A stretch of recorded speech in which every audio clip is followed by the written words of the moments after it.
Hey, what's up, everybody? It's Charles Sabanson, and welcome you guys to another episode of the Dreamers Pro Show. We cover everything from sports, hot topics, classic debates, entertainment, and we'll give you guys a fresh perspective on things and how we see them in today.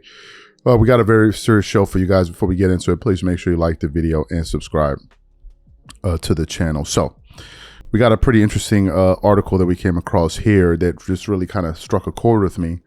And I said that, look, we got to produce a show about it. Now, as you guys know, Ryan Clark, who's one of the voices there at ESPN, seems to be in the back and forth right now. My man, Marcellus Wiley, and got that going on. So he's in the news cycle right now for the issue that they're resolving on that side. So we have that. So what happened this morning?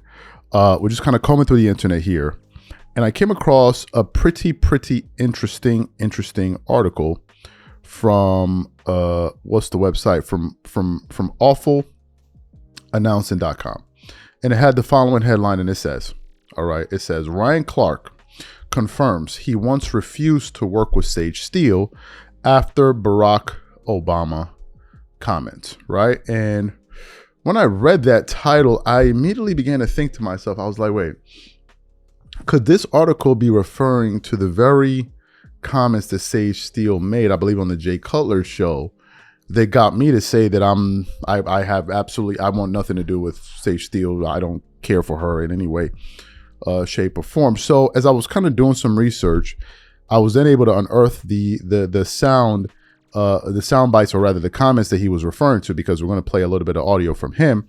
But then I was able to find her original comments, and as it turned out, it was the very comments that she made that actually pissed me off at the time. So for those of you who may not know what he's referring to, what I'm referring to, I want to play what Sage Steele originally had to say about Barack Obama on the Jay Cutler show, and then when I come back and really get into the show, take a listen to what she had to say here.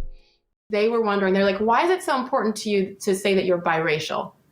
I'm like, because my mom's white, she's Irish Italian, and my dad's black. And I'm like, why not? Like, I actually feel like I have the best of both worlds.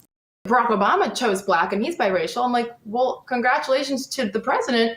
That's his thing. I think that's fascinating, considering his black dad was nowhere to be found, but his white mom and grandma raised him. But hey, you do you. I'm going to do me. So you heard her original comments, okay? And apparently, as it turns out, these were the comments that Ryan Clark was alluding to when he said that he wanted absolutely nothing to do with her. So during a sit down on the channel he had with Michelle Tafoya, she brought up this topic, and she basically asked him, is it true that you refused to work with Sage Steele at ESPN over her Barack Obama comments? And as it turns out, that was the exact reason why Ryan Clark chose not to work with her, and he began to explain his reason. But before we even get into what Ryan had to say there, today's video is brought to you by our sponsor, PrizePicks. PrizePicks is America's #1 daily fantasy sports with over 10 million members. PrizePicks makes it easy to get real money action on the sports and players you love. You pick more or less on at least 2 for a shot to win up to 100 times your cash. For example, this week on PrizePicks, I'm looking at the upcoming NBA schedule and selecting Stephen Curry for more than 29 points and Kevin Durant for more than 27 points and Anthony Davis for more than 12 rebounds and Luka Doncic for more than 8 assists.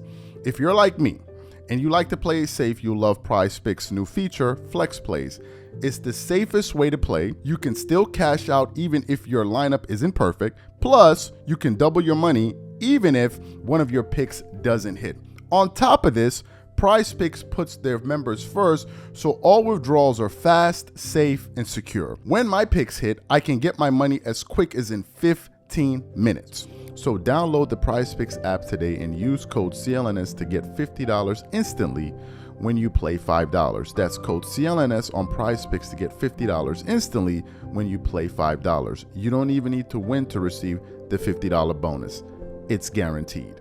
And remember, whenever you support this sponsor, you're supporting this channel. Thank you.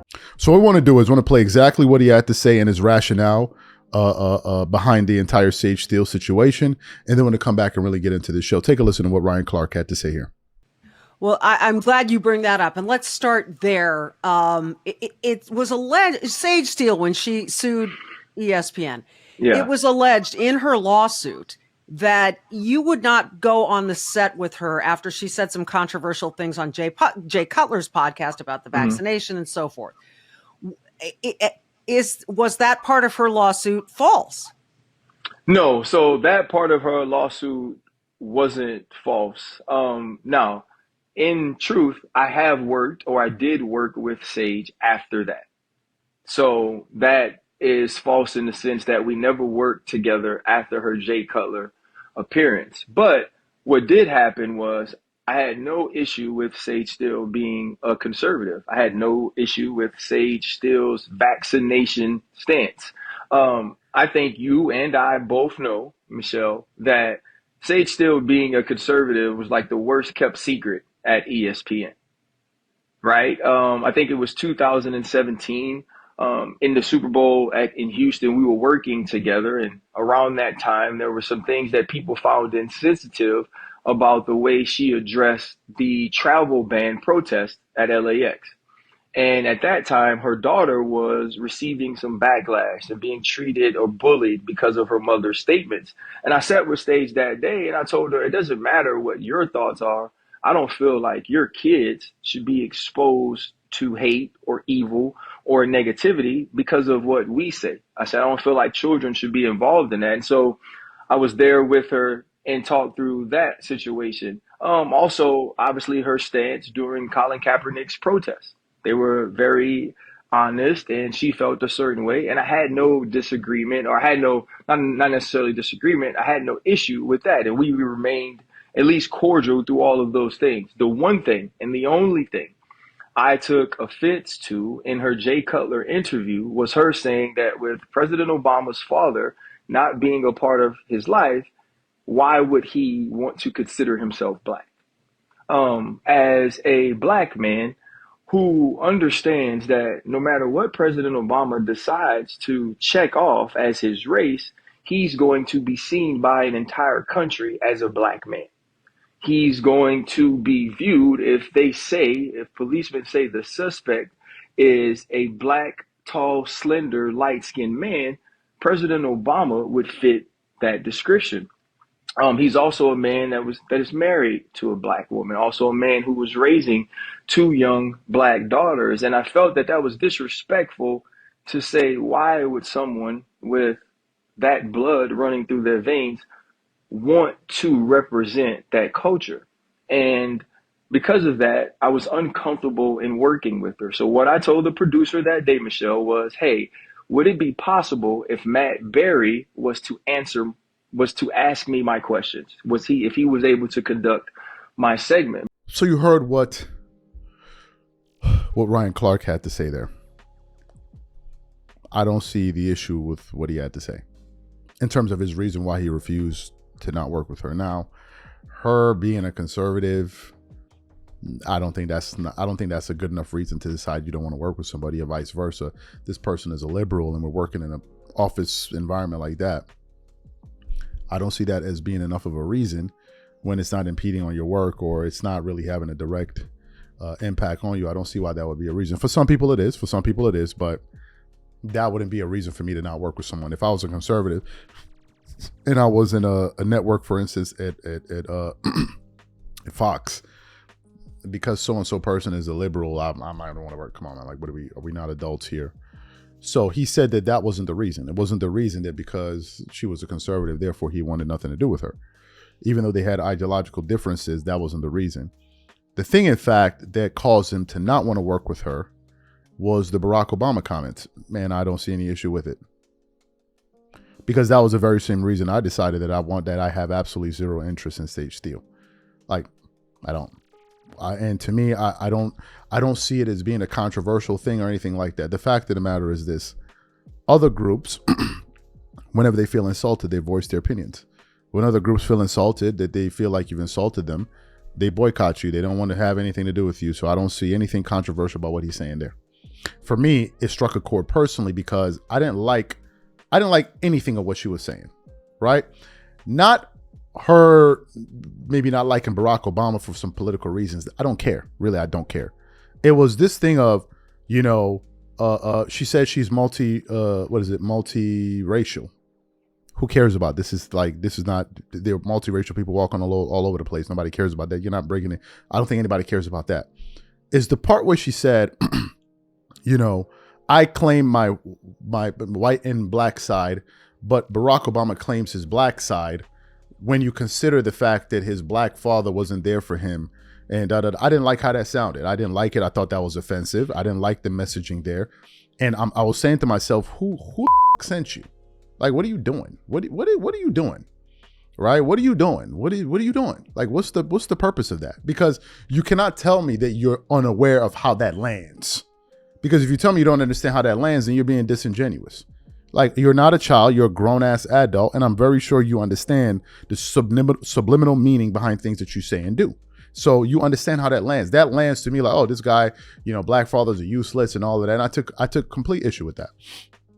Total issue with that. I know a lot of black fathers do very well. My father has 6 children, sent all of them to college, all in the United States. All of them, including me. Right? There are black fathers out there that do very, very well for their kids. I mean, as myself as a new father, I can't even tell you the amount of money I've spent on my daughter, the time I've committed to her, the sacrifices I've had to make. So to have some jackass like that go up there and try to send this message of, her black father. What was that about? You could just say her father wasn't there, right? You could have said their father wasn't there. You telling me there are no deadbeat white dads? Like, what do you, or Asian dads or whatever it is? Like, what are you saying here? What message are you kind of trying to communicate? That would have been enough reason for me. So I have no issue with that. I have no issue with it. If you're a good father, a black father, you would feel a type of way. If it was vice versa, it was in reverse. Maybe it was her black mom that took care of her, and she was like, my white father wasn't there for me. He didn't do anything for me. I'm sure white dudes would felt the type of way. Let's not act like as if we're different. We would have felt a type of way. It's normal. If you have any self-respect, of course you would have. Of course you would have. So I found her comments to be 100% unnecessary and absolutely disrespectful. Now, here's a wrinkle that she may not understand, right? Barack Obama may identify himself as a black man for one particular reason. And the reason is this simply. In Africa, because his dad is a Kenyan, you generally take your father's side. So you can have, for instance, my mom is from Sierra Leone. My dad is from Nigeria. In Africa, I am viewed as a Nigerian. As a matter of fact, I'm not even entitled to a Sierra Leonean passport. I'm not. I'm entitled to a Nigerian passport, not a Sierra Leonean. Why? Because in Africa, you take after where your father's from. That's how it works. So maybe she didn't understand that. Of course she didn't understand it, because she didn't seem like somebody that would take the time to understand something like that. So maybe she didn't understand it, but maybe that's part of the reason why Barack views himself that way. And if you look at Barack Obama visually, he looks like a black dude to you. Does he look mixed? Yes, but he looks black to me, as he does to a lot of people. Hell, a lot of people that didn't like him, maybe because he was black and maybe they were white. I'm not saying all people, some people, because Barack Obama doesn't become president, white people didn't vote for him. But I'm saying there were some people, they don't take into account his white side of his mother's side. So for her to act like she doesn't understand this, to me, I thought it just seemed like everything that she was saying at that moment was a joke to me. And I don't fault Brian Clark at all. There's no way I would work with somebody that will be saying that kind of things as me as a black father. I'm going to sit up there and still work with you. Why would I want to work with you? I want to sit across from you. I know how you view me. So why would I want to work with you? So I don't think what he said is controversial. I think other groups would do the same, right? We've seen other groups when they get offended by certain things, they voice their opinions. They don't get called race baiters or whatever it is. Now, there's some people out there that race bait for a living. We understand that. There's some people that what do you call it? That not race grift and all that. We understand all of that. But in this particular instance, I'm 100% on board with what Ryan Clark had to say. And I could never tolerate somebody like that in my presence, Sage Steele, doing that type of nonsense. Didn't work for me. These are my thoughts. Whatever you guys think, please leave your thoughts and comments in the comment section. We catch you on the next show. Peace.